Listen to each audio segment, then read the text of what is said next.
RFID stands for Radio Frequency Identification. It is a technology that enables not only the contactless identification of objects, but also data exchange. An RFID tag or transponder contains the current workpiece data that can be updated during the ongoing production process and accompanies the workpiece from the beginning of the production to delivery. This data could include part number, material name, etc.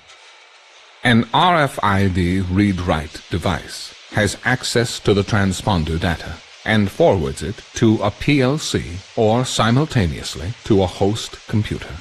Each transponder has its own RFID number.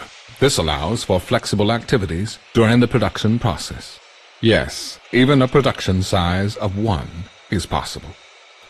RFID is one of the important enablers for smart factory. Here you see the basic components of a typical RFID system.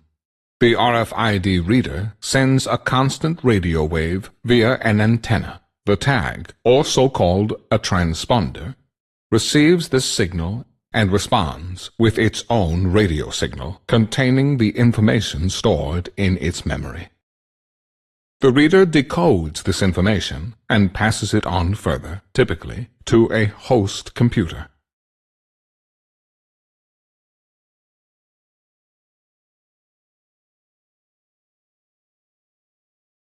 In 1935, the Scottish physicist Sir Robert Alexander Watson Watt invented the radar detector. The problem was that it could only detect objects at a certain fairly short distance.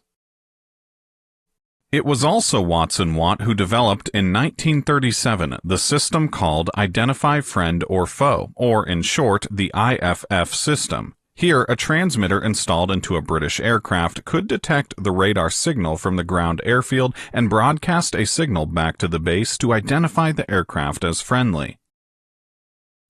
At that time, the transponders were the size of a suitcase. Today, you see RFID almost every day, from the location chips in your dog to automated toll collection systems to Apple Pay.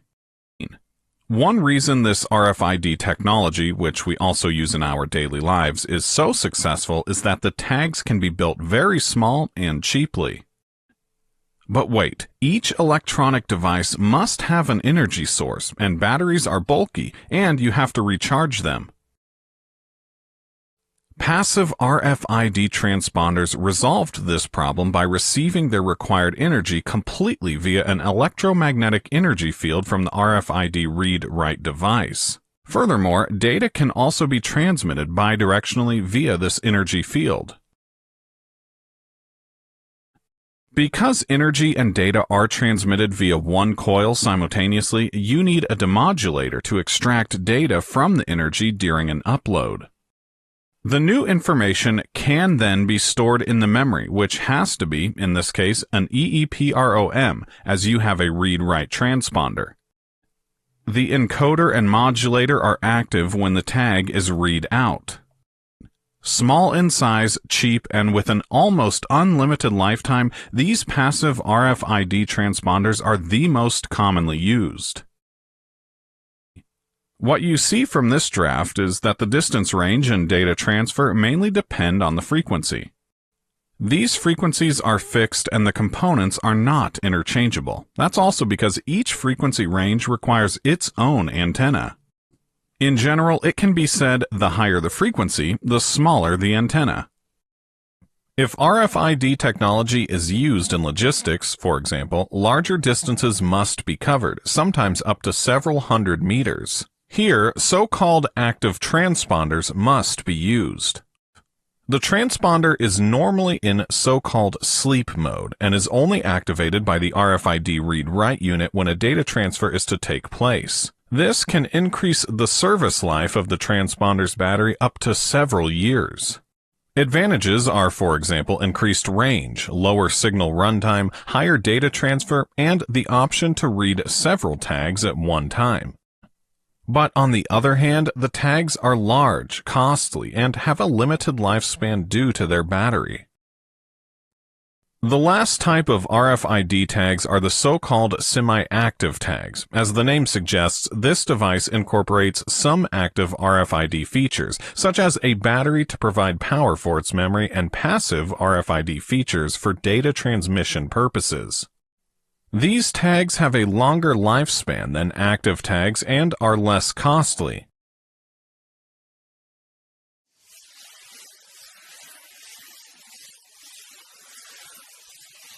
How can passive tags with a low-powered chip transmit data? One possibility is the so-called backscatter modulation. The principle is simple. The coils of the read-write device and the tag are coupled via a magnetic field. When one of those coils are shorted, it changes the inductance of the other coil.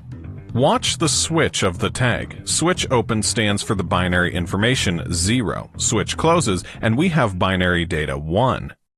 However, the change of the signal is very small, very susceptible for noise, and useful for small distances.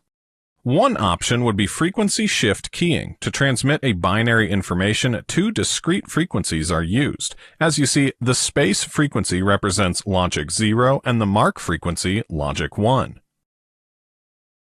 In phase shift keying, the phase position is switched between 0 degrees and 180 degrees, as we see here. Now you have a much better idea of how this technology works. Of course, RFIDs are used more and more in our daily lives. But with all its possibilities and benefits, there are also risks. But that information will be discussed in another video. For more information about RFID and sensors in general, please go to our webpage. If you want to be updated about future new videos, please subscribe to our channel.